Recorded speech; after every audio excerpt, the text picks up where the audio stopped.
Alors Roger Stéphane, expliquez-nous tout.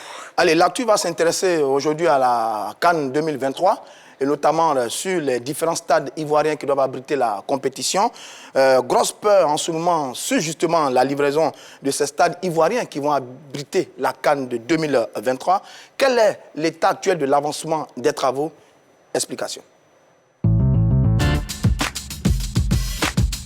Pays hôte de la CAN 2023, la Côte d'Ivoire devra faire face à un retard concernant les délais d'achèvement des infrastructures sportives. La faute à la crise sanitaire mondiale, a reconnu le ministre ivoirien des Sports, Paulin-Claude Danho, le 9 avril dernier.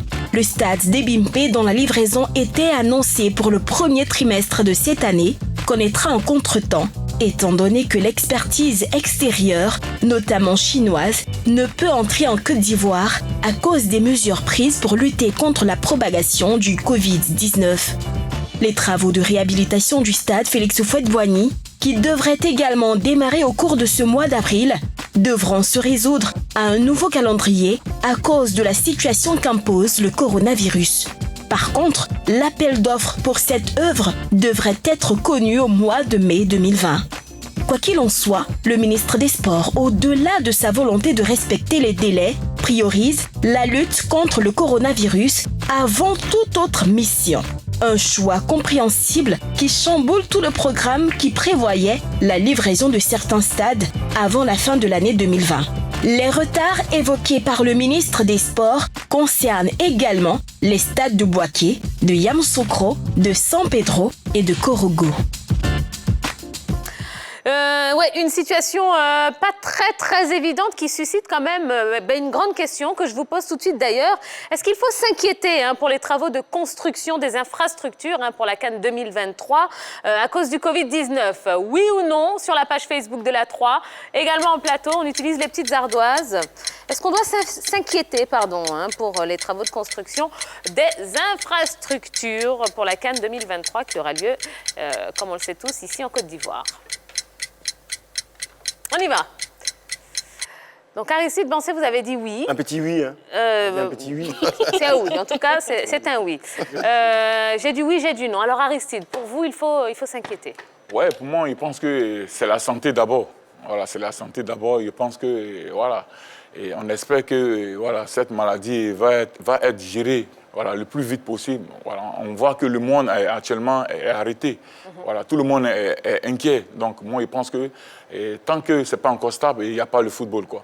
Voilà. D'accord. Donc, pour vous, on ne sera pas prêt pour 2023, c'est ce que vous voulez dire? On peut être prêt, voilà. On peut être prêt, mais je pense que peut-être qu'avec quelques retards, voilà, ça, c'est aussi possible. D'accord.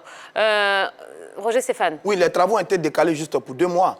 Mais sur certains travaux, on a quasiment fini. Le stade de Bempé, qui est l'œuvre la plus grande sur ces différents stades, est quasiment prêt. On parle de 95 à 99%. Pour le reste, c'est les autres stades qui sont en train de, qui vont peut-être connaître un léger ralenti par rapport à l'évolution des travaux. Mais je crois que les choses avancent bien. Les autorités ont fait leur part. Les travaux ont été lancés. C'est vrai qu'avec la situation actuelle, on peut comprendre le léger décalage qu'il y a par rapport aux travaux. Ça se comprend. Mais en même temps, il faut savoir que 2023, c'est bien loin. On a encore du temps. Et puis, il n'y a pas longtemps, il y a eu une visite de la CAF pour venir faire une inspection sur les différents stades. Champrou, Stade Félix Houphouët-Boigny et Bempé. On attend donc le résultat de la visite de la CAF et on attend le communiqué de la Fédération ivoirienne de football pour être véritablement situé. Mais je pense qu'en la matière, il n'y a pas de péril en demain en ce moment. Mais oui, d'accord, vous dites que 2023, c'est encore loin, on est bien d'accord. Mais je veux dire, on ne voit pas clair dans cette histoire de Covid-19. On a reporté les travaux de 2 mois, mais en vérité, on n'a aucune visibilité. On ne sait pas dans 2 mois si on sera capable de commencer, de poursuivre les travaux. C'est un petit peu compliqué. Compliqué, non, je ne dirais pas, parce que c'est une projection déjà qu'on fait. Déjà qu'on n'arrive pas à maîtriser l'atmosphère, on n'arrive pas à contenir ce virus-là. C'est une mesure de prévention, parce qu'on sait que tous ces grands chantiers-là emploient plusieurs ouvriers, plus de 50 ouvriers. Et quand on vérifie les mesures barrières, les mesures de sécurité par rapport au coronavirus, on nous évite les grands rassemblements. Donc, pour moi, c'est une mesure qui a été prise par l'État et par les autorités compétentes pour éviter la propagation du coronavirus. Et je pense que la Côte d'Ivoire pourra tenir dans les délais. Voilà. Jojo, vous avez dit oui. Il faut s'inquiéter, mais bon, avec la maladie qui sévit en ce moment, est-ce que, bon, du menuisier au maçon jusqu'au ferronnier, bon, qui va venir sur le terrain pour travailler? Après, il faut penser à la santé des gens. Hein. Les gens ont peur de travailler. Et moi, quand j'étais menuisier avant, quand je suis un peu malade, quand j'ai de l'asthme, j'arrête de partir au travail. Donc, franchement, je ne pense pas que les travaux vont continuer. Et puis, bon, on sera vraiment à l'heure ou bien on va arriver à temps pour finir les stades. À la vérité, les inquiétudes sont liées un peu aux travaux, aux techniciens qui travaillent sur le terrain, parce que la plupart des stades-là, les travaux ont été attribués à des sociétés étrangères. Est-ce que les ouvriers qualifiés sont sur place? Non. Est-ce que le matériel qui va servir à la construction est sur place? Non. C'est ça qui pose un peu problème. Mais à la vérité, je dis, le temps court et le temps, il a été décalé. Je dis, si on n'y arrive pas, ce n'est pas la faute de la Côte d'Ivoire, parce que ça va être la faute du coronavirus. Mais à la vérité, sur les contrats qui ont été signés dans les différents marchés, les délais de livraison sont prévus entre janvier et juin 2021. Donc, ça veut dire qu'on a encore le temps. Les entrepreneurs seront certainement dans le délai. Mais c'est vrai qu'il faut s'inquiéter. Mais je dis, on a encore vraiment le temps, parce que juin 2021, c'est encore dans quelques mois. Mais moi, je pense que, c'est-à-dire que tout ça, pour arrêter ça, c'est-à-dire qu'il ne faudrait pas que les pays, les nations, entre nous ici, on attend peut-être, soi-disant, on nous confie une Coupe d'Afrique et commencer à construire un stade. Voilà. Moi, je pense que c'est là déjà la base. Quand on va au Cameroun, et ici aussi, c'est pareil. Moi, je pense qu'on regarde le Maroc, l'Afrique du Sud. Aujourd'hui, si on dit l'Afrique du Sud va organiser la Coupe d'Afrique, ils ont les terrains. Ils sont prêts. Alors, moi, je pense que déjà, c'est-à-dire qu'on doit déjà commencer maintenant à construire déjà les stades. Absolument. Quel que soit on te confie une canne ou pas, mais je pense que déjà c'est la base. Maintenant, il faut commencer à construire. Nous, on a déjà des terrains de Figaro, tout ça, mais bon, les gens ne vont pas vouloir jouer là-dessus. Je pense que le corona nous permettra de réfléchir à ça. Exactement. Pensez poser un vrai problème. Très pertinente. Pensez poser un vrai problème de fond. C'est la question des infrastructures sportives dans nos pays en voie de développement. Et c'est réel. Parce que sur le continent africain, en dehors de quelques pays, en Afrique du Nord et de l'Afrique du Sud, il n'y a pas beaucoup de pays qui peuvent se prévaloir d'avoir des stades capables d'atteindre une compétition avec 24 équipes. Bon, donc, c'est un vrai problème, mais je pense que les pays y travaillent. Ah, vous avez entendu la petite clochette, elle annonce l'entrée triomphale de notre Dorgelès, qui a beaucoup de choses à nous dire sur les stades en construction, justement pour la CAN 2023. Bonjour Dorgelès. Bonsoir Tia, bonsoir tout le monde. Bonsoir Dorgelès. Vous êtes magnifique ce soir. Merci. Oui. Vous méritez un brassard. Non, un carton rouge, parce que sinon on avait fait ça, on allait avoir des cartons jaunes. Hein. Eh bien Tia, Je ne parle plus. après le Cameroun, l'année prochaine, la Côte d'Ivoire va organiser la Coupe d'Afrique des Nations, la 34e édition. Et pour l'occasion, les autorités ivoiriennes ont décidé de construire 4 stades et d'en rénover 2 autres déjà opérationnels. On va le vérifier ensemble.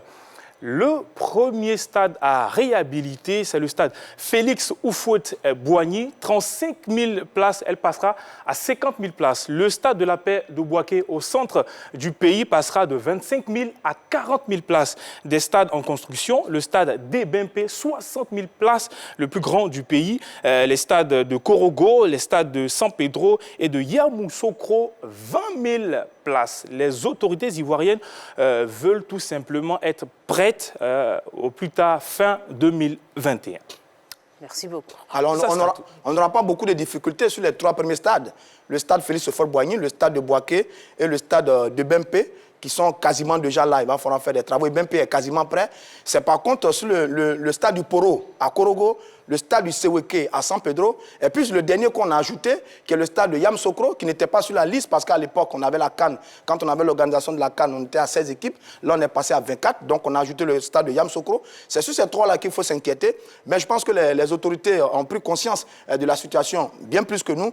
Et donc, les travaux ont été lancés par les autorités. Les machines sont en route. Maintenant, le reste, c'est en fonction donc, de la situation du coronavirus qu'on va accélérer les travaux pour qu'on soit dans les délais par rapport à l'organisation de cette CAN en 2023. Merci beaucoup Dorgelès. Merci, On Tia. vous retrouve tout à l'heure. Pas de souci. Alors, On parlait des travaux. C'est une chose de construire de nouvelles infrastructures. Une autre chose, c'est de les entretenir.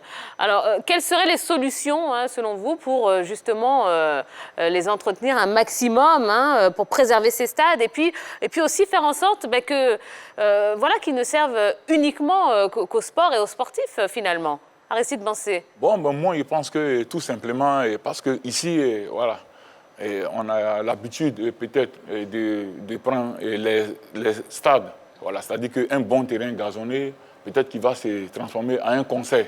Oui. Voilà, moi je pense que ce sont des choses normalement qui ne doivent pas se faire. Voilà, un terrain de football, c'est un terrain de football. Et après, quand on vient, on prend des trucs qu'on dépose sur la pelouse, je pense que ça abîme vraiment. Voilà, donc moi je pense qu'il faut trouver d'autres solutions. Et un terrain de football, c'est un terrain de football, quoi. Voilà, pour laisser les jeunes et voilà, développer vraiment un bon football. Voilà. Alors, sur le problème qu'il posait par rapport aux stades sur nos pays de l'Afrique de l'Ouest, la vérité, il y a des stades, mais ils ne sont pas bien entretenus. Ici, par exemple, on a le stade El Hadji Timité qui est à Bondoukou, on a le stade Léon Robert à Mans, qui sont des stades qui ont été construits à l'époque par le président Félix Faure-Boigny, mais qui malheureusement n'ont pas été entretenus. L'ONS, l'Office national des sports, qui est en charge de la gestion des infrastructures sportives, a été un moment dépassé. Donc sur les solutions, on peut peut-être proposer une gestion collective de nos différents stades. ONS, mairie et club, pour gérer les stades en question. Ou alors, on peut confier la gestion de nos stades à une structure privée. Si l'ONS aujourd'hui ils vont peut-être m'en vouloir, est quelque peu dépassé dans l'entretien des stades, on peut confier cela à des structures privées. Ce serait une bonne affaire de les confier à des structures privées qui en feront leur business uniquement pour l'entretien des stades. Et puis la troisième des choses, c'est d'éviter au maximum qu'il y ait des activités, politiques, parce qu'on en voit beaucoup sur nos stades, des activités socio-culturelles du type concert. On devrait peut-être revoir ça un peu pour qu'il y ait, des activités uniquement sportives. Il y en a beaucoup sur nos différents stades pour les entretenir. Est-ce qu'on peut faire du footing là-dessus aussi pour les entretenir? Mais il y a des pistes. Non, sur le gazon, parce que ça dépend. C'est un sport qu'on vous proposera de découvrir peut-être dans Bizarroïde. Footing sur gazon, pourquoi pas? Oui, pourquoi pas. Pourquoi pas. Avec des crampons. Avec des crampons. Ouais. Mais on peut aller aussi en leket, parce que ici, les crampons sont trop chers. En leket, c'est facile à trouver sur le marché. Vous ne trouvez pas? Vous n'avez jamais joué avec le leket? Si. Évidemment. Alors, vous avez une réaction sur la page Facebook? Oui, sur la page Facebook, il y a Pierre Siloué qui nous dit « Je pense que non, car au vu de la crise sanitaire que traverse le monde entier, la CAF se retrouve dans l'obligation de revoir ses différents calendriers de compétition, ce qui donnera le temps à la Côte d'Ivoire de finir ses différents travaux. Et je peux vous garantir qu'à Korogo, ici, les travaux sont toujours en cours. Et même s'ils connaissent un petit ralenti. Les gens travaillent encore à Korogo. Tout à fait. Alors, pour rajouter à ce que Roger Stéphane a dit, il faudrait décentraliser les matchs. Il ne faudrait pas toujours concentrer les matchs seulement à Abidjan. Parce que plus on joue à l'intérieur, il y a plusieurs secteurs qui seront touchés. Le tourisme, bien évidemment, il y a d'autres villes qui voudront accueillir des matchs pour avoir plus de visibilité au niveau national. Et aussi appeler au civisme de la population. Il ne faudrait pas qu'on retrouve des bas de fer en train de fabriquer des marmites quelque part. Non, au civisme de la population. Pas des graffitis dans les gradins et tout. S'il vous plaît, soyons disciplinés pour que nos stades soient beaux. Voilà. Oui. Moi, j'ai mangé d'une marmite un jour qui était fait avec une barre de fer. D'un stade. Oui. Voilà. Alors? Moi, ça m'a plu. La nourriture était bien intéressante. Mais après, ça gêne. Voilà. Vous avez su que la barre de fer venait du Le gars, il me l'a dit.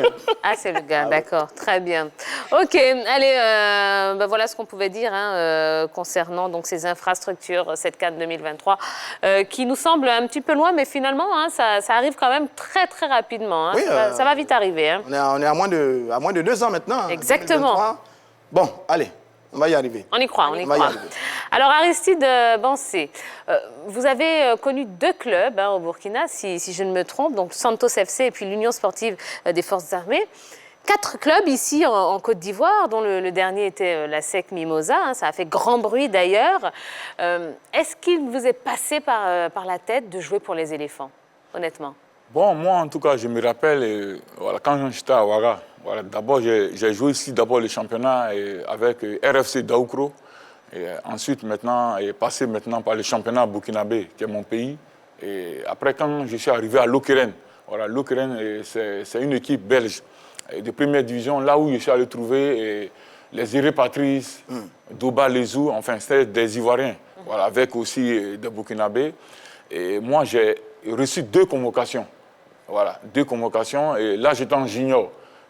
C'est-à-dire que je devais aller jouer la Coupe du Monde des juniors aux Émirats arabes 2003 avec la Côte d'Ivoire ou soit le Burkina Faso. Et j'ai reçu les 2 lettres comme ça. Et là, vraiment, j'ai été reconnaissant parce que j'ai passé par le Burkina pour être professionnel. Les dirigeants burkinabés ont tout fait pour moi. Donc, je me suis dit, d'abord, je suis burkinabé, 100% de père et de mère. Et pourquoi pas, voilà, pas jouer pour mon pays. Donc, oui, j'ai préféré... Le choix a été facile ou pas? Très facile. Voilà, très facile. Mais d'un autre côté, je vais vous titiller un peu. Est-ce que vous aurez eu votre place? Parce que vous n'avez pas toujours titulé avec le Burkina. Est-ce que vous aurez eu votre place dans une équipe des éléphants avec Drogba, Salomon, Gervinho? Est-ce que vous aurez eu votre place réellement? Moi, je sais qu'on peut tout me dire, mais on ne peut pas enlever mon courage. Ça, c'est clair. Ça, c'est clair, ouais. Voilà. Moi-même, étant même ici, même quand j'ai fait un retour ici à la SEC, tout le monde a vu. Hein? C'est-à-dire que sur le terrain, il faut se battre, il faut se battre. Et à Ouaga, c'était comme ça, au Burkina, c'était comme ça. Hein. Quand je suis arrivé, la bagarre ou bien Non, se battre, c'est sur le terrain, c'est mouiller le maillot. J'ai mal compris. Voilà, c'est mouiller le maillot. Et moi, franchement, on peut tout me dire, sauf ça. Je pense que même si j'étais ici, mais peut-être que ça allait se passer aussi. Vous allez mouiller le maillot. Voilà, donc ça... je pense que c'est le football. Quoi. Et sinon, franchement, je suis fier de jouer voilà, pour l'équipe nationale de mon pays. D'accord. Aujourd'hui, comment ça se passe dans le club d'Oroya de Guinée? Oui, ça se passe vraiment bien avec un super président qui est Antonio Soare. Voilà, lui qui a tout fait pour m'envoyer là-bas. Et franchement, c'est quelqu'un, c'est un homme de parole. Voilà, j'avais eu plusieurs propositions dans les pays maghrébiens. Mais ce qu'on m'a proposé là-bas, j'ai ça déjà en Guinée-Conakry. Donc pourquoi voyager encore? Mais déjà que vous avez une mauvaise expérience là-bas. Voilà. Il paye bien, puis il paye à temps. En franc guinéen? Bon, non. Franc guinéen, il ne faut pas que les gens se posent les questions. On dit non, peut-être, quand on dit 10 millions, c'est petit. Donc, je pense que c'est pareil. Bon, exemple, si moi je suis ici en Côte d'Ivoire et que je joue à la SEC d'Abidjan, qu'on me paye, exemple... 1 million. Non, 10 000 francs CFA. Voilà. Si je touche 10 000 francs CFA, que je vais en Guinée. Mais ça fait 160 000 francs guinéens. Mais je pense que c'est pareil. Hein. Ce que tu payes, ça ici, là, qui coûte 10 000. Là. Mais en Guinée, c'est 160 000. Ah bon? Voilà. Donc, je pense que c'est pareil. C'est seulement l'argent, peut-être, qui est beaucoup. Quand tu vas à la banque, tellement c'est beaucoup, peut-être tu dois mettre dans ton sac. Est-ce que ça ne vous a pas... voilà, ça vous a pas un peu... embobiné, je dirais, hein, puisque quand on a dû vous proposer un salaire en milliards de francs guinéens, et puis peut-être que ça a joué, non? Bon, là-bas, le président paye en dollars. D'accord. On pensait que votre salaire remplissait une valise. Non, avec les frères. Vous tirez là. Ah non, juste vous. Vous êtes à 2 doigts du carton. Carton. Toujours à 2 doigts. Qui a carton? Qui a un carton? Voilà, très bien. Très bien. Carton jaune pour Jojo. Attention, on ne se moque pas de la Guinée ni des francs guinéens. Non, juste on aime ce pays. Moi, je les adore. Hein. Moi, je vais aller aime passer cette monnaie. les vacances là-bas. Comment? Je vais aller passer les vacances là-bas. D'accord. Très bien. S'il n'y a plus de... Ça, c'est une bonne idée, par exemple. On a vu plusieurs footballeurs qui se sont engagés dans la lutte contre le coronavirus. Nous également, on le fait ici à la 3. Et puis, il nous est revenu que vous vous êtes lancé justement dans cette chaîne de solidarité. Est-ce que c'est vrai? Oui, bon, c'est déjà depuis le Burkina. Hein. Voilà, c'est déjà depuis le Burkina. En tout cas, moi, je le fais. Voilà, moi, en tout cas, j'attends pas peut-être quand il y a malheur pour pouvoir faire quelque chose. En tout cas, je le fais, voilà, comme je peux. Voilà, faire des dons, voilà. En tout cas, les jeunes aussi qui veulent jouer le foot, voilà, il y a beaucoup qui ont voyagé peut-être grâce à moi. Donc, je pense qu'il faut faire ça dans l'ombre.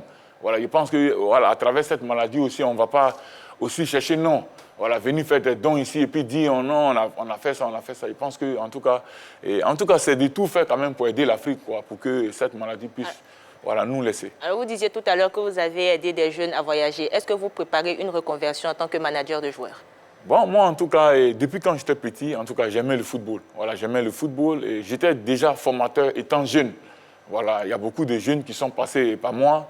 Et voilà, en tout cas, c'est ma passion. Voilà, c'est ma passion. Pourquoi pas? Après le football, en tout cas, je pense maintenant commencer peut-être mes diplômes, tout doucement, un peu. Maintenant, après le football, maintenant, essayer maintenant de rester toujours dans ce domaine.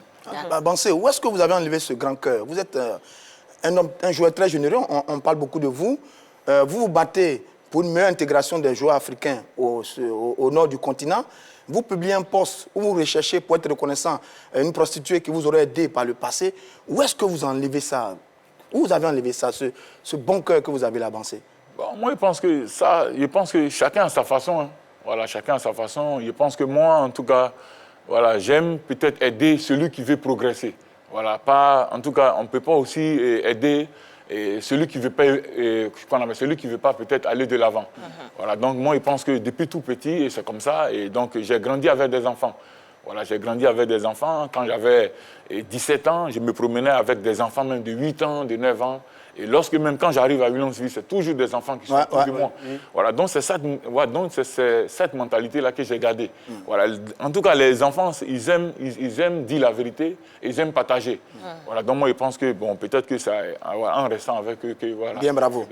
Bon, comme on se dit tout dans cette émission, vous avez parlé de l'épisode de la prostituée qui a fait grand bruit sur les réseaux sociaux. Vous pouvez nous expliquer un petit peu? Bon, enfin, c'est pas un truc compliqué. Hein. C'était seulement à Ouagadougou. Voilà, il y avait une rue là, Kwame Nkrumah. Voilà, une rue Kwame Nkrumah, là où je partais. Chaque soir, je marchais, je faisais les 100 pas. Et bon, voilà, elle était là, elle était à son boulot. Voilà, elle était à son boulot. Moi, je chantais. Voilà, je chantais du zouglou. Voilà, chaque fois du zouglou. Quand elle s'ennuie, elle est là, on chante ensemble.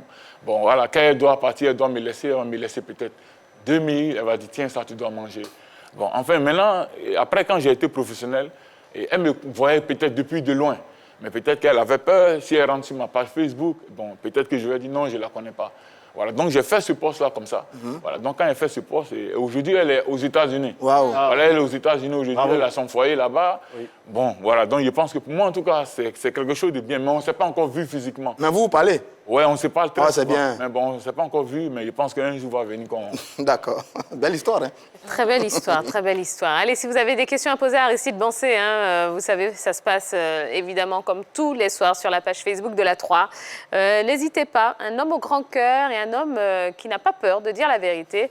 Et on est très content de le recevoir sur le plateau de la grande team. On va laisser passer une toute petite page de pub et on se retrouve. On a plein de choses à vivre, notamment sa buzz et puis la rubrique penalty pour notre invité. À tout de suite.